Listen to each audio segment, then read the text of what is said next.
सलामकुम। Learning with NMS official YouTube channel ते तव्हांखे भलीकार चऊं था।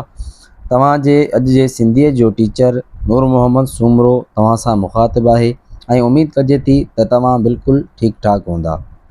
असांजे अॼु जेको सिंधीअ में पढ़ंदासीं उहो HST या SST 16 ग्रेटरी jobs Sindh public service commission वारनि जे तरफ़ खां जेके वठी रहिया आहिनि। अॼु पाण उन्हनि जे बारे में पढ़ंदासीं सिर्फ़ु सिंधी पोर्शन जे लाइ।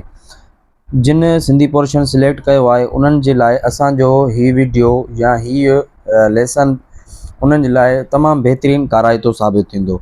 उमेद आहे त तव्हां मुंहिंजो हीउ वीडियो मुकमल ॾिसंदा। अॼु जो पंहिंजी सिंधीअ में 11 सवाल खां स्टार्ट आहियूं। पोहरियतुनि कहिड़े सन ईस्वी में सुरमाईंदारनि ख़िलाफ़ बग़ावत कई?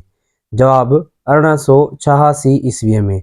12 नंबर सवाल आहे, मज़ूरनि घुर कई त ख़ान 16 कलाकनि बजाए केतिरो कमु वरितो वञे? जवाबु 8 कलाक। मज़ूर तहरीक जे झंडे जो रंग कहिड़ो आहे? जवाबु ॻाढ़ो। 14 नंबर सवाल आहे, मज़मून सिंध जूं अॻूणियूं रिवायतूं ऐं इल्म अदब जो लेखक केरु आहे?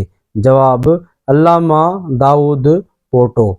15 नंबर सवाल आहे, सिंध जूं अॻूणियूं रिवायतूं ऐं इल्म अदब मज़मूननि जो हिकु मजमूओ आहे जेके कहिड़नि रिसालनि में छपिया?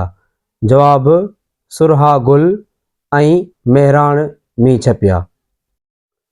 16 नंबर सवाल आहे, अल्लामा मोहम्मद उमर बिन दाऊद पोटो मार्च कहिड़ी ईस्वी में दादू जे कहिड़े ॻोठ में ॼाओ हो? जवाबु 1896 ईस्वी में टिल्टी ॻोठ में ॼाओ हो। 17 नंबर सवाल आहे, अल्लामा दाऊद पोटे छा मां तइलीम हासिल कई? जवाबु सिंध मदरसे मां। 18 नंबर सवाल आहे, अबियात सिंधी ऐं बयानुल आरफ़ीन खे सिंधीअ में कंहिं तहरीर कयो? जवाबु मियां मोहम्मद रज़ा। 19 नंबर सवाल आहे, किताब कलाम गिरोहड़ी जो लेखक केरु आहे? जवाबु अल्लामा दाऊद पोटो। 20 नंबर सवाल आहे, मंझाउल आशिकीन जो सिंधी तर्जुमो कंहिं कयो आहे? जवाबु अल्लामा दाऊद पोटे कयो आहे। ही हुया 20 सवाल। 10 सवाल पोइ लेक्चर में कयासीं, 10 हिन में, ऐं हिन खां बाद में ॿिए लेक्चर में बि 10 कंदासीं। ईअं करे करे असां तक़रीबन 150 सवालनि जो हिकु मजमूओ ठाहियो आहे।